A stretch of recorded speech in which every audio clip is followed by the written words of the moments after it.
fa'azallahum syaitan. Syaitan telah menggelincirkan mereka.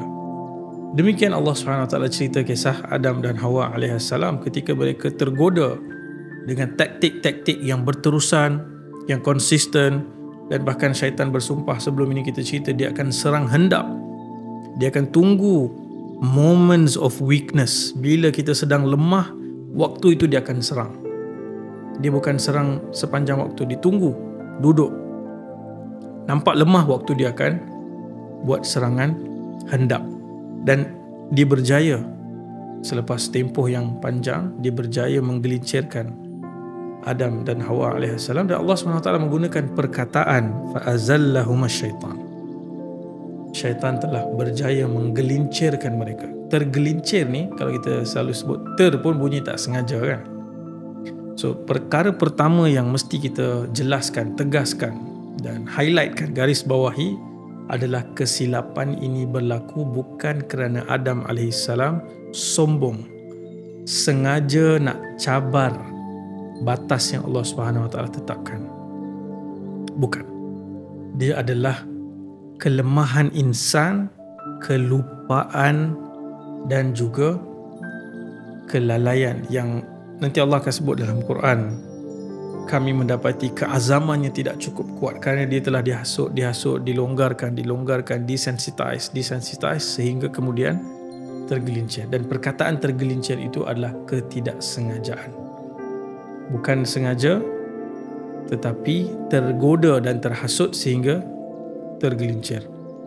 Fa akhrajahuma mimma kana fihi. Dalam surah Al-Baqarah Allah SWT kata syaitan berjaya menggelincirkan mereka dan mengeluarkan mereka daripada mana mereka berada sebelum itu, iaitu syurga lah, dalam ayat yang ke-36. Dan ini yang penting kita nak sebutkan bahawa dalam riwayat ataupun naratif agama lain yang menceritakan tentang kisah Adam AS, sebelum ni kita ada sentuh sedikit bahawa naratif itu kesalahannya adalah pada Hawa AS.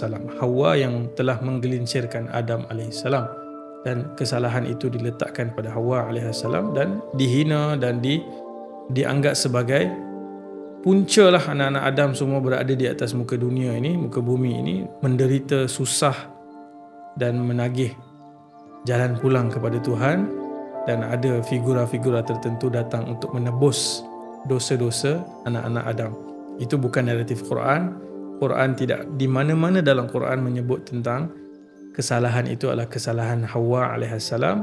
Hampir dalam semua keadaan Quran menyebut mereka berdua bersama-sama telah melakukan kesilapan. Syaitan telah menggoda mereka berdua sama-sama. Dan sebelum tu ramai yang tanya, pokok tu sebenarnya pokok apa? Dan buah tu buah apa? Dan kalau kita lihat naratif daripada sumber-sumber lain, bukan daripada Quran dan hadis, dia selalunya berkisar soal buah apple ataupun buah tertentu. Tapi para ulama tafsir bagi tahu dalam kitab-kitab mereka memang tidak ada di mana-mana pun. Dalam Quran tidak ada, dalam hadis-hadis Nabi tidak ada spesifik cerita pokok tu pokok apa, buah tu buah apa. Allah hanya sebut mereka telah merasa daripada pokok tersebut. Tidak diceritakan apakah buahnya, pokoknya dan sebagainya, kerana tidak penting. Ingat lagi kita cerita, yang penting dalam kisah tu adalah kita nak kena tahu pokok kita apa di dunia ni. Bukanlah kita sibuk untuk mencari maklumat tentang buah tu apa, pokok tu pokok jenis apa. Itu tidak penting sama sekali. Dan riwayat Israiliyat tentang hal tersebut tidak ada asas yang kuat, dan sama sekali menyalahkan Hawa AS tidak berasas dan tidak ada sebarang dalil ataupun hujah yang kuat. Dan kalau kita lihat fa'azallahum syaitan, ketergelinciran itu adalah disebabkan akibat kelalaian, bukan membangkang secara sengaja. Bahkan para ulama tafsir seperti Ar-Razi menjelaskan bahawa syaitan yang telah berjaya menggelincirkan mereka dengan godaan dan hasutan yang berterusan. Dan kalau kita lihat syaitan dia sebut kepada Allah SWT, aku akan datang daripada depan, aku akan datang daripada belakang, aku akan datang daripada kanan, dan aku akan datang daripada kiri. Maksudnya 360 darjah. Dia kepung kita Daripada depan ni dia ganggu apa yang kita lihat ke hadapan. Nak bergerak ke arah yang baik, dia akan sekat. Dia akan ganggu daripada belakang supaya kita terus terperangkap dengan masa lampau yang hitam dan kelam.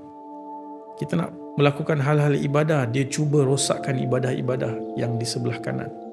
Di sebelah kiri dia cuba buat kita kemaruk dengan maksiat dan lemas dalam suka melakukan maksiat. Ini semua dia kepung ni. So memang the battle is tough. Ujian dan pertarungan ini memang sengit. Dan rekodnya iblis daripada ayah kita dan ibu kita yang pertama, dia ada rekod berjaya menggelincirkan mereka. Tapi kisah dalam Quran ini bukan kisah ketergelinciran Adam itu sebagai tajuk ataupun temanya. Tetapi apa yang Adam AS lakukan selepas tergelincir, itulah yang menjadi message yang terpenting daripada Quran ataupun daripada kisah ini.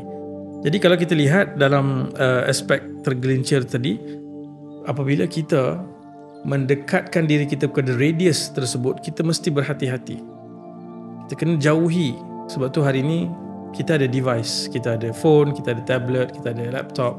Kita tahu waktu, kita tahu tempat-tempat yang selalu mendorong kita, dan bisikan syaitan waktu itu yang kuat, dan dia akan bawa kita dekat dengan tarikan-tarikan yang kalau kita dah biasa, kita tahu dah pattern dia, kemudian kita ulang tanpa usaha untuk keluar daripada cycle itu dah tak panggil tergelincir dah.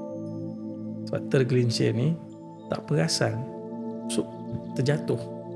Tapi kalau dah tahu kat situ ada minyak, licin, ada jalan lain, tapi kita nak lalu juga jalan tu, berulang-ulang kali kita jatuh, kita lalu balik jalan tu, itu bukan dah, itu sengaja.